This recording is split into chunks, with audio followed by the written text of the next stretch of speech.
Hello दोस्तों, आपका स्वागत है मेरा यूट्यूब चैनल हिंदी साहित्य में।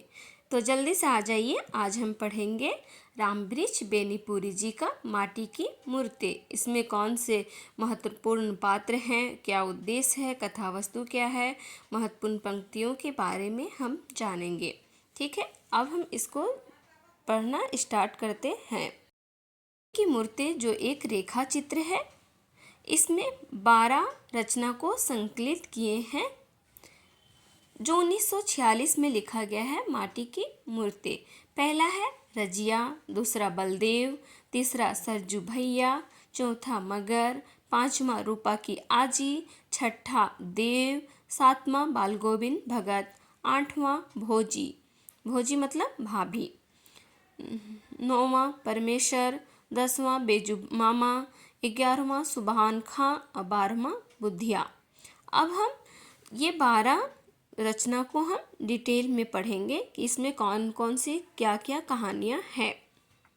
तो पहला हम पढ़ेंगे रजिया। तो चलिए शुरू करते हैं। अभी हमने देखा कि माटी की मूर्ति में 12 रचनाएं संकलित है। तो पहला रचना है रजिया। रजिया के बारे में अब हम जानेंगे। रजिया एक निम्न वर्ग की चुड़ारिन की पुत्री है जो चूड़ी बेचने के व्यवसाय में निपुणता प्राप्त कर लेती है। इस शब्द चित्र में उसकी सादगी और सरलता का चित्रण है। इसमें यह बताया गया है कि रजिया एक निम्न वर्ग की है। जो चूड़ी बेचने वाली होती है उसकी पुत्री है। वह अपनी माँ के साथ चूड़ी बेचते बेचते उसमें भी व्यवसाय में वह निपुण हो जाती है, मतलब सफलता प्राप्त कर लेती है। उसे भी चूड़ी बेचने आ जाता है। लेखक रजिया का दोस्त है। उसके घर जब उसकी रजिया की माँ आती थी चूड़ी बेचने, तो वह रजिया भी अपने साथ आती थी, रजिया को लेकर आती थी। तो रजिया लेखक को देखती थी और लेखक भी रजिया को दोस्त मानता था। लेकिन जब रजिया का शादी हो जाता है तो उसकी जो पोती होती है वह रजिया के तरह ही दिखती है और अचानक आकर लेखक से कहती है कि सर जी मेरे घर चलिए। तो अचानक उसे लेखक देखता है तो लगता है ये रजिया ही है जैसे बचपन में थी। फिर उसके घर जाती है। लेखक को देखकर रजिया के चेहरे में जो झुर्रियाँ हैं उसमें ताजगी आ जाता है। वही बचपन की मुस्कान की तरह मुस्कने लगती है, मुस्कुराहट आता है, उसके चेहरे खिल जाते हैं और फिर रजिया को वही खुशी मिलता है जो बचपन में खुश होती है। वह पूरा बूढ़ी हो जाती है फिर, लेकिन वह लेखक से मिलने के लिए बाहर आती है। उस अपने खड़ा नहीं हो पाती, लेकिन बहुओं के सहारे वह लेखक से मिलती है। इसमें प्रमुख पात्र कौन कौन है रजिया में? रजिया खुद है जो चुड़ारिन है, नायिका है। फिर हसन जो रजिया का पति है। फिर बेनीपुरी की मौसी, रजिया की पोती, रजिया के 3 पुत्र। अब हम जानेंगे दूसरा रचना कौन है? बलदेव सिंह। यह व्यक्ति प्रधान शब्द चित्र है जो 1946 में मधुकर पत्रिका में प्रकाशित हुआ था। 1946 ईस्वी में माटी की मूर्ति में संकलित हुआ। बलदेव कौन है? गांव का एक पहलवान व्यक्ति का मार्मिक चित्रण है। बलदेव सिंह एक पहलवान है, जिंदा दिल, शेर मर्द, इंसाफ का पक्षधर, दीन दुखियों और पीड़ितों का रक्षक, वचन का पक्का, ताकतवर, बच्चों सा निरह और मानुष भी है जो छल पूर्वक मौत का घाट उतार दिया जाता है। इसमें बलदेव सिंह के बारे में बताया है। लेखक बताते हैं कि वह शरीर से हट्ठा कट्ठा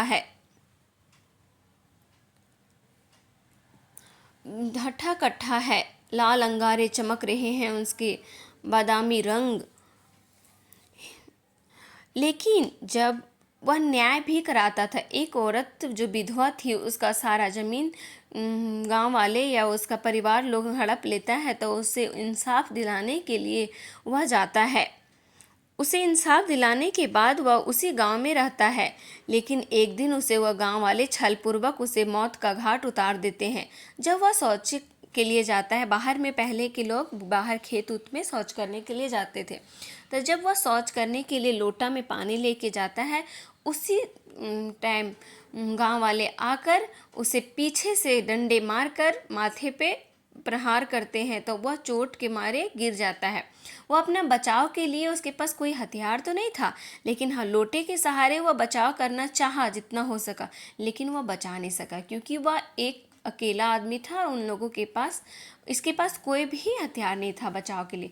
पर जो गांव वाले मारने आए थे इसे, उन लोगों के पास डंडे थे, मारने के लिए औजार थे, और वह सोच समझकर आए थे। यही बताया गया है इसमें कि वह कितना ही ताकतवर था, लेकिन छल पूर्वक मारे जाने के कारण वह छला जाता है और मर जाता है। जब मर जाता है तो उसी बलदेव के सामने उसके दांत टूट गया है, आंत निकल गई है, मक्खियाँ भिनभिना रही हैं उसके शरीर पर, और फिर बलदेव मर जाता है। अब तीसरा पात्र है सरजू भैया। यह व्यक्ति प्रधान सबचित्र है। सरजू भैया बेनीपुरी जी का मुंह बोला बड़ा भाई है। वह जिंदा दिल, मिलनसार, हठसोड़ और मजाकिया था। उसके जीवन का मूल मंत्र मानव सेवा था। सरजू भैया का संदर्भ में लेखक का कथन है, उसका चरित्र अनुसरणीय ही नहीं, वंदनीय है, पूजनीय है। जब जब मैं उन्हें देखता हूँ मेरा ज्ञानी मस्तिष्क अपने आप उनके चरणों में झुक जाता है। लेखक सरजू भैया के बारे में बताना चाहते हैं कि उनका स्वभाव बहुत ही अच्छा है।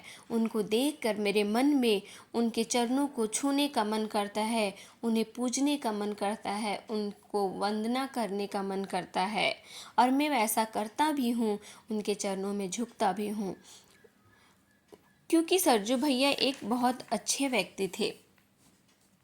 वह लेन देन में जिसे नग्न शब्दों में सुबह खोरी चाहिए चाहता आदमी अपनेपन को खो दे।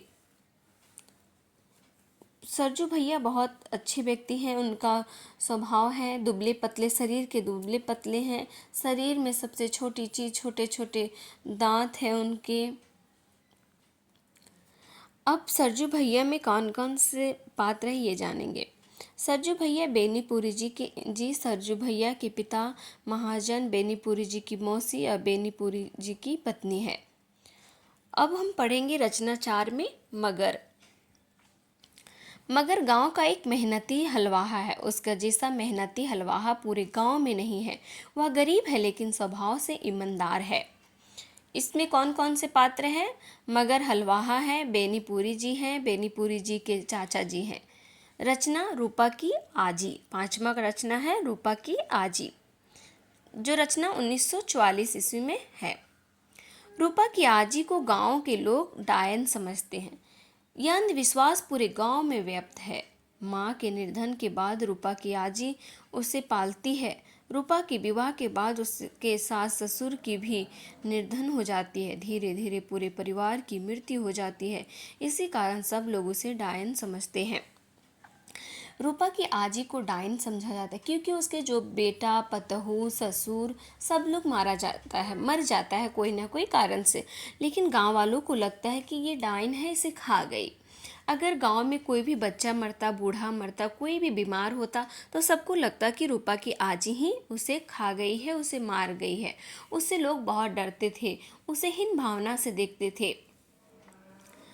एक दिन रूपा की आजी रूपा को शादी करा दी। उसी शाम मेले में गई।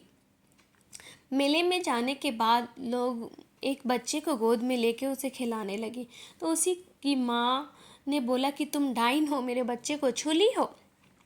इसी को बोलते हुए उसमें झगड़ा हो गया और गांव वालों ने उसे टेप से मार मार के दौड़ा दौड़ा के मारा, और वह बचने के चक्कर में अपना बचाव करना चाह रही थी लेकिन बच नहीं पा रही थी। वह ईंटा पत्थर उठाती थी लेकिन प्रहार नहीं करती थी, भाई डराती थी, कभी गुस्साती थी, और अचानक दौड़ते दौड़ते उसके सामने एक कुआं आ गया और उसी में वह डूबकर मर गई। कुछ लोग उसे कहते थे कि बचा लो, लेकिन कुछ लोग कहते थे कि जाने दो, मरने दो, वह डायन थी, अच्छा हुआ कि वह चली गई। इस प्रकार रूपा की आजी का भी मृत्यु हो जाता है। अब छठा है देव। देव आरंभ में एक साहसी, निर्भय, सत्यवादी बालक के रूप में चित्रित हुआ। बाद में वह अपने थाने के क्षेत्र का एक छात्र नेता बन जाता है तथा पुलिस के अत्याचारों का शिकार हो जाता है। उसमें देव के माध्यम से मानविकता एवं पुलिस के अत्याचारों का चित्रण है। देव बहुत अच्छा व्यक्ति है।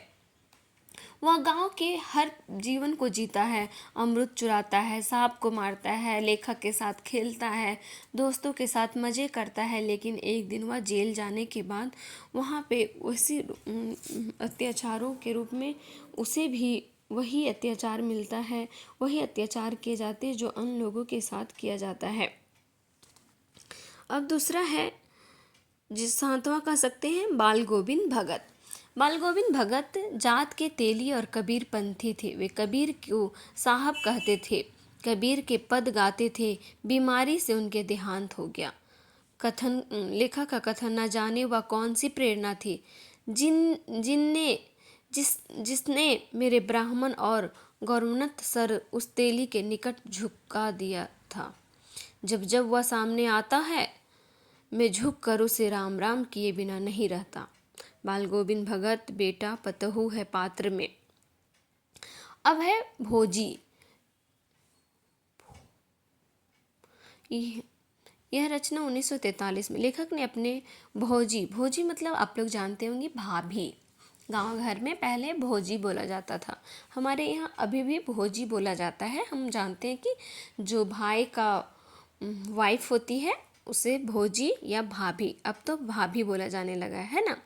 तो भाभी विवाहोपरांत से घर आगमन से लेकर उसकी मृत्यु तक की स्मृतियों के गुणों दोषों का चित्रण किया है। भारतीय परिवार में भोजी का वही स्थान है जो मरुभूमि में ओसिसक का है। एक कलम टूट जाए जो निंदा के लिए उठती है, वह कलम टूट जाए जो निंदा के लिए उठती है। पात्र में है भोजी, फूफाजी, देवर, संपादक, मित्र आदि। रचना परमेश्वर के रूप में एक आवारा एवं फिजूल खर्च व्यक्ति का चित्रण है।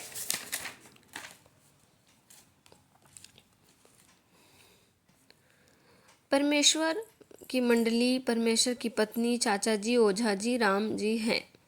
अब है बेजू मामा। बेजू मामा एक अजीब चोर है। वह बार बार चोरी के कारण जेल जाता है। वह 30 वर्षों के सजा भुगत चुका था। लेखक उसे मुलाकात जेल में ही हुई थी। बेजू मामा जेलर, जज साहब, मेंट, जमींदार पात्र हैं। सुभान खां राजमिस्त्री थे। वे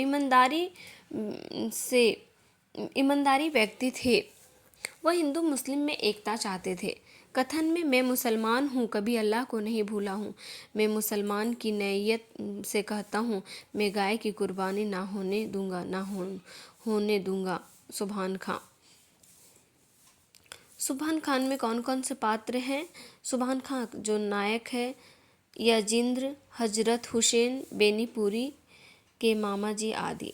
अब है बुधिया जो 12वां है, लास्ट है। बुधिया 1943 ईस्वी में जो 8 वर्षीय बकरी चराने वाली बुधिया के प्रारंभिक जीवन से लेकर मातृत्व रूप तक का मार्मिक चित्रण है। बचपन की बुधिया चंचल चुलबुली है तो जवानी में हजारों जवानों के दिल की धड़कन। लेखक बुधिया के बारे में कहते हैं, वृंदावन में एक गोपाल और 1000 गोपियाँ थी, यहाँ एक गोपी और 1000 गोपाल। अधेड़ उम्र में फटे हुए कपड़े, चोली का नाम नहीं, बिखरे बाल, चेहरे पर झुर्रियाँ, सूखा हुआ चेहरा दिखाई देता।